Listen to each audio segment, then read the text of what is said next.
Hi friends, welcome back to our channel.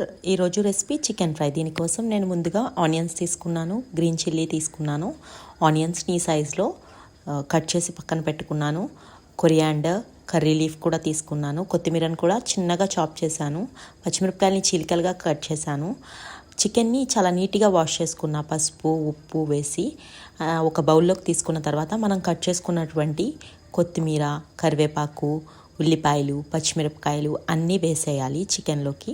వేసిన తర్వాత వీటిని బాగా కలపాలి. కలిపిన తర్వాత ఉప్పు, కారం, పసుపు, ధనియాల పొడి, జీలకర్ర పొడి, అల్లం వెల్లుల్లి పేస్టు, మిరియాల పొడి అన్నీ ఒక్కొక్క స్పూన్ చొప్పున అందులో వేసి బాగా మిక్స్ చేయాలి.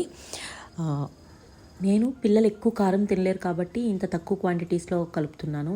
మీకు నచ్చిన విధంగా స్పైస్ని అడ్జస్ట్ చేసుకోండి. సాల్ట్ ఇవన్నీ బాగా మిక్స్ చేసిన తర్వాత నిమ్మకాయ, పెరుగు వేయాలి. నిమ్మకాయ చెక్క ఒక అరచెక్క సరిపోతుంది.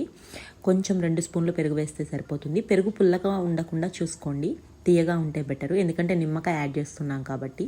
ఇంకేసి పెరుగు పులుపు ఉంటే మనకి నిమ్మకాయ అవసరం లేదు. వీటిని బాగా ముక్కలన్నిటికీ పట్టించాలి.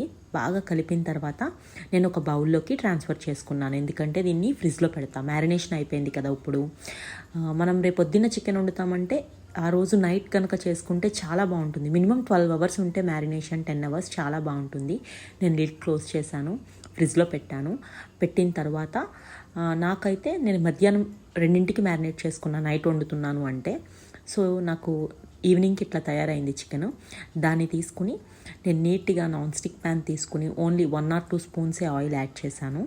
ఆయిల్ బాగా హీట్ అయిన తర్వాత నీట్గా ఈ చికెన్ పీసెస్ అన్నిటినీ కూడా మొత్తం మనం కలుపుకున్న మ్యారినేటెడ్ మసాలాతో కలిపి ఆ నాన్ స్టిక్ ప్యాన్లో నీట్గా సర్దేసుకున్నాను. ఇలా సర్దుకున్న తర్వాత లిడ్తో కవర్ చేయాలి. కవర్ చేసి ఫ్లేమ్ని సిమ్లోకి కనుక మనం అడ్జస్ట్ చేసుకుంటే చాలా బాగుంటుంది. ఇదిగో నీట్గా సర్దేసుకున్నాను కదా.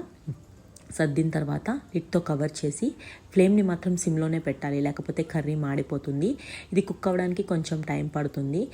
ఎలాంటివి యాడ్ చేయాల్సిన పని ఏమీ లేదు. ఇప్పుడప్పుడే అందులో చికెన్లోంచే మనకి వాటర్ అంతా వచ్చి కర్రీ బాగా కుక్ అవుతుంది. నేను కొంచెం చూసాను, కారం తగ్గినట్టుంది. నేనైతే కారం యాడ్ చేసుకున్నా ఈ స్టేజ్లో. మొత్తం మళ్ళీ బాగా మిక్స్ చేసేసిన తర్వాత కొంచెం సేపు బాగా ఉడికి గ్రేవీలా వస్తుంది. అది కూడా బాగా దగ్గర పడిపోయి ఇలా ఆయిల్ సపరేట్ అయిన తర్వాత నేను కొంచెం చికెన్ మసాలా, గరం మసాలా ఈ రెండింటినీ కూడా దానికి యాడ్ చేశాను. తర్వాత మళ్ళీ లిడ్తో కవర్ చేసి పక్కకు పెట్టాను. ఆయిల్ ఇలా బాగా సపరేట్ అయ్యి ఆ గ్రేవీ అంతా దగ్గరికి ముక్కకి పట్టేసిన తర్వాత చెప్పాను కదండి, చికెన్ మసాలా, గరం మసాలా 2 యాడ్ చేసుకోవాలి. మొత్తం బాగా మిక్స్ చేసి బాగా ఫ్రై అయిపోయిన తర్వాత ప్యాన్ నుంచి ఆయిల్ మొత్తం సపరేట్ అయిపోతుంది. నేను వేసింది తక్కువ ఆయిల్, అందుకే మీకు ఎక్కువగా కనిపించదు. నేను ఆయిల్స్ చాలా తక్కువ యూస్ చేస్తాను కర్రీల్లో. సో మనకి ఎమ్మి చికెన్ ఫ్రై రెడీ అయిపోయింది. మా హస్బెండ్ వచ్చారు, టేస్ట్ చూపించాను. ఆయనకి నచ్చిందంట, బాగుందనే చెప్పారు. అన్నీ సరిపోయాయి, ఇంకేం అవసరం లేదు. నువ్వే టేస్ట్ చూడొచ్చు కదా అని అడగచ్చు. నేను చికెన్ నాన్ వెజ్ తినండి, అందుకే వండుతాను కానీ తినను. ఎమ్మి చికెన్ ఫ్రై రెడీ అయిపోయింది. ఇప్పుడు చూద్దామా, మా పిల్లల్ని అడుగుదాం. అదిగో మా పాప రెడీ అయిపోయింది. ఒక బౌల్లో వేసుకుని చికెన్ ఫ్రై అంటూ అల్లరి చేస్తుంది.